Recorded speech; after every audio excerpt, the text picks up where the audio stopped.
ओम नमो भगवते वासुदेवाय नमः।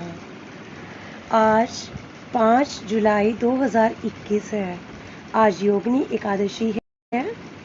आज विष्णु जी की पूजा करने से बहुत पुण्य मिलता है।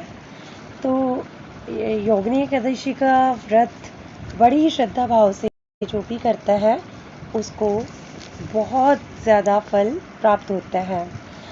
योगिनी एकादशी की कथा इस प्रकार से है कि धर्मराज युधिष्ठिर बोले कि हे जनार्दन, आप कृपा करके आषाढ़ मास के कृष्ण पक्ष की एकादशी की कथा का वर्णन करें। इस एकादशी का क्या नाम है तथा क्या महात्म्य है, सो सब कृपा करके कहिए।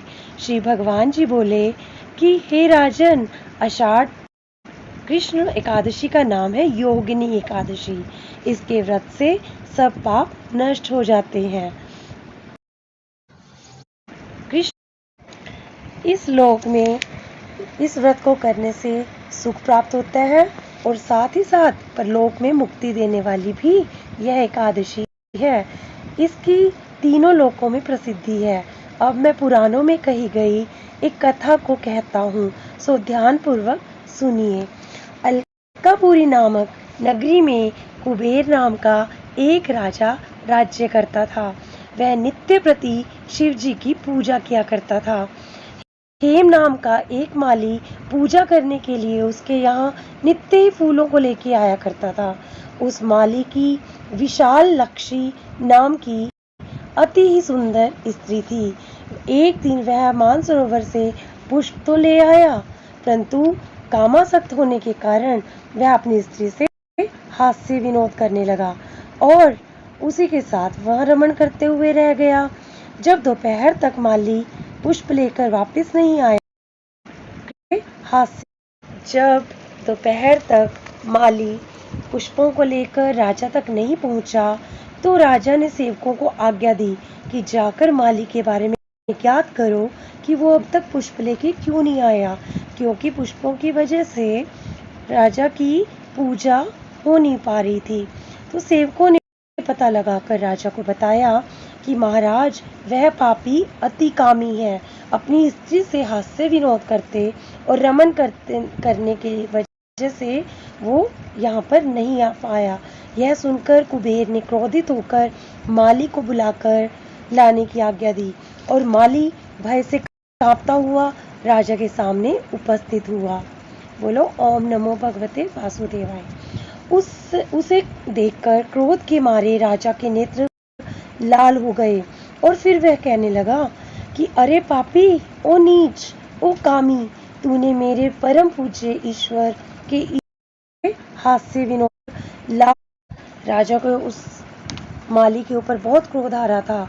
उसने जब बोला कि अरे पापी, नीच, कामी, तू मेरे परम ईश्वर, ये पूजनीय देवों के देव महादेव की पूजा का निरादर किया है, तूने उनका अनादर किया है, इसलिए मैं तुझे श्राप देता हूँ कि तू स्त्री के वियोग को सहेगा और मृत्यु लोक में जाकर कोढ़ी हो जाएगा। कुबेर के श्राप से वह माली स्वर्ग से पृथ्वी पर आ गिरा और उसी क्षण वह क्रोधित कोढ़ी हो गया। उसकी स्त्री भी उसी समय अंतर्ध्यान हो गई। मृत्यु लोक में आकर हेममाली ने बहुत ही दुख भोगे और भयानक जंगलों में अन्न के बगैर, जल के बगैर भटकता हुआ इधर उधर मारा मारा फिरने लगा। रात्रि को निद्रा भी नहीं उसे आती थी, परंतु शिवजी की पूजा के अनादर की वजह से वह पिछले जन्म की उसको स्मृति रही और उसको उसी का लाल। परंतु घूमते घूमते एक दिन वह मार्कंडेय ऋषि के आश्रम में आ पहुंचा। मार्कंडेय ऋषि अत्यंत वृद्ध थे और उनका आश्रम ब्रह्मा की सभा के समान ही लगता था। हेममाली वहां जाकर उनके चरणों में गिर पड़ा। उसको देखकर मार्कंडेय ऋषि बोले, तूने कौन सा ऐसा कुकर्म किया था जिसके कारण तू कोढ़ी हो गया है और महान दुख को भोग रहा है। इस पर हेममाली बोला कि हे मुनि, कुबेर का सेवक हूँ मैं, और मैं राजा की पूजा के लिए नित्य ही पुष्पों को लेके आया करता था, और एक दिन अपनी स्त्री के साथ विहार करते हुए मुझे कुछ देर हो गई, तो दोपहर तक पुष्प न लाने की वजह से उन्होंने मुझे श्राप दे दिया कि तू स्त्री का वियोग तो भोगेगा ही और मृत्युलोक में कोढ़ी बनकर दुख भोगेगा। इससे मैं कोढ़ी हो गया हूँ और महान दुख को भोग रहा हूँ। अतः आप मुझ पर कृपा कीजिए और कोई ऐसा उपाय बताइए जिससे मेरी मुक्ति हो जाए। परंतु शिवजी हो गया हूँ। यह सुनकर मार्कंडेय ऋषि बोले कि तूने मेरे सन्मुख सत्य वचन कहे हैं, इसलिए मैं तेरे उद्धार के लिए एक व्रत बताता हूँ। यदि तू आषाढ़ मास के कृष्ण पक्ष की योगिनी एकादशी का विधि पूर्वक व्रत करेगा तो तेरे सारे पाप नष्ट हो जाएंगे। इस पर हेममाली बोला कि ये व्रत मैं अवश्य करूँगा।